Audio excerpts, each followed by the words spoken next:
Trina, and this is my best books of the year list. I also have done a video on my worst books of the year, so if you want to check out that one, I'll put a link to it below. I just thought I would separate them in case people just want to see the best or they just want to see the worst, so you can pick and choose whichever one you want. Again, when I say best books of 2016, what I mean is just in my personal opinion, these were my favorite books that I read in 2016, not necessarily ones that were published this year. I have 6 books to mention here, and at the end of the video I want to do a few honorable mentions of books that I really enjoyed that I feel are a little bit lesser known. Even though they weren't my absolute favorites of the year, I still wanted to mention them in case you guys are looking for some books that were a little less hyped. There are 6 books on this list, and in total I read about 110 books this year. I might squeeze in a couple more by the end of the year. I've got 6 that really stood out to me in terms of either most enjoyable or most impactful. Since I do review every book that I read in my monthly wrap-ups, I'm not going to rehash what these books are about. I'm just going to let you guys know why I really love them. Number 6 on my list is a book by an author who actually also had a book on my worst books of the year list. How often does that happen?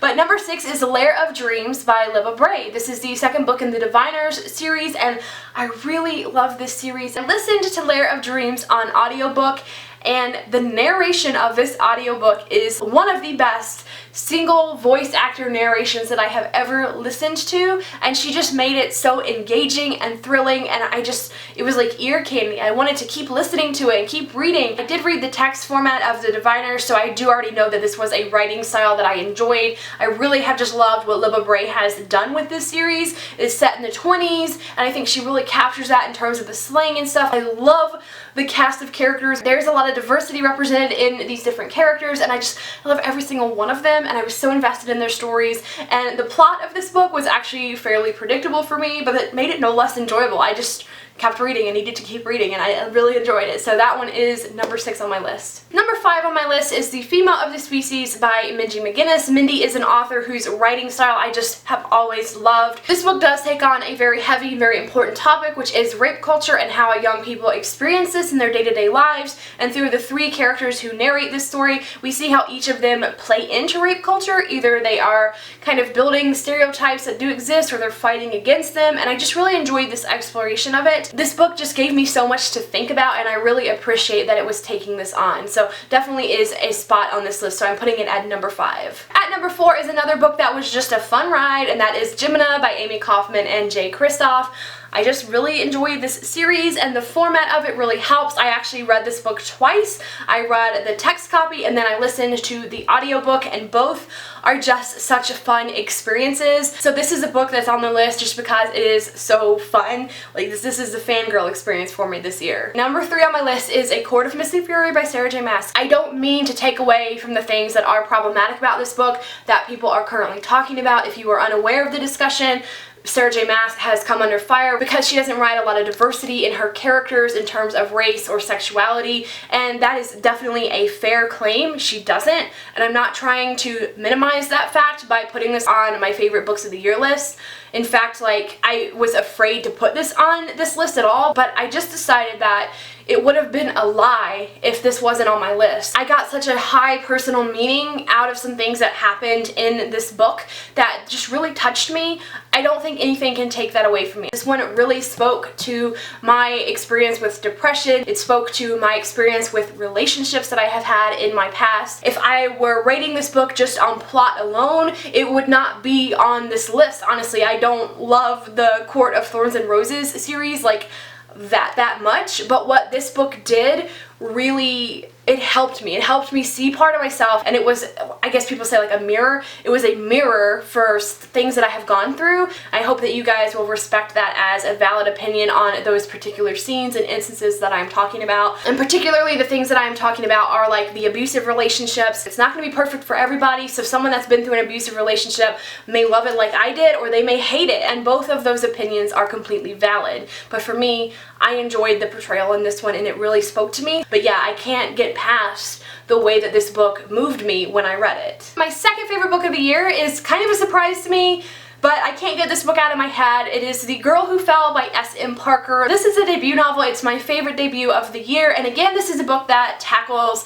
abusive relationships. You know this is an abusive relationship going in, and then you watch the characters get into it and deal with it and figure out what is going on here, and it just is a book that really spoke to me. I did a review on this book, and it's honestly one of my favorite book reviews that I have ever made. Just the way that it came out and all the different things that this book made me think about. I just really have a great appreciation for this book. It was a really tough book to read and enjoy. It wasn't enjoyable at all, but I did enjoy the experience of getting to see this play out and all the things that it made me think about. I just really love this book. And my number one favorite book of the year is Simon vs. the Homo Sapiens Agenda by Becky Albertalli. I picked this book up way back in January. It stuck with me this long. I think that's a great indication that it really deserves a spot on like the top of my list. I got this book out from the library, and around halfway through I was like, I love this, and I went and bought myself a copy. As soon as I finished the book, I turned around and read it again from the start. Like, I love this book so much. I love these characters. I love this plot. It had such a little hint of mystery because it's about an online relationship and you don't know who the online person is and you're trying to figure it out. That really engaged me, really kept me reading. I love how Becky Albertalli writes. I love the characters that she brought to life. I just really love this story. This is definitely a feel-good story in my opinion. Like, there are some moments that will make you feel bad, but there are some moments that just make you want to gush. This is actually also my number one OTP of the year too. It's a shippable couple. I love that. Sometimes you just really need that in a book. Sometimes you just really need a book that is fun to read and that you enjoy the quality of it too, and that is this book for me. This is my favorite book of the year. It makes me so happy just to even think about it. Simon vs. Homo Sapiens Agenda. Guys, read it. I've got a video up on 6 reasons why you should if you haven't yet. So I do also want to end this video by giving you guys 3 honorable mentions. A few books that I really enjoyed this year but I haven't had a chance to talk about as much, I feel like, or I just feel like they aren't picked up as often, they aren't as hyped. I feel like they kind of are more hidden gems. I really enjoyed Reign of Shadows by Sophie Jordan. Our main character is a princess who lost her throne and has been in hiding since she was a baby, and she is a blind protagonist. The world is in darkness and there are these creatures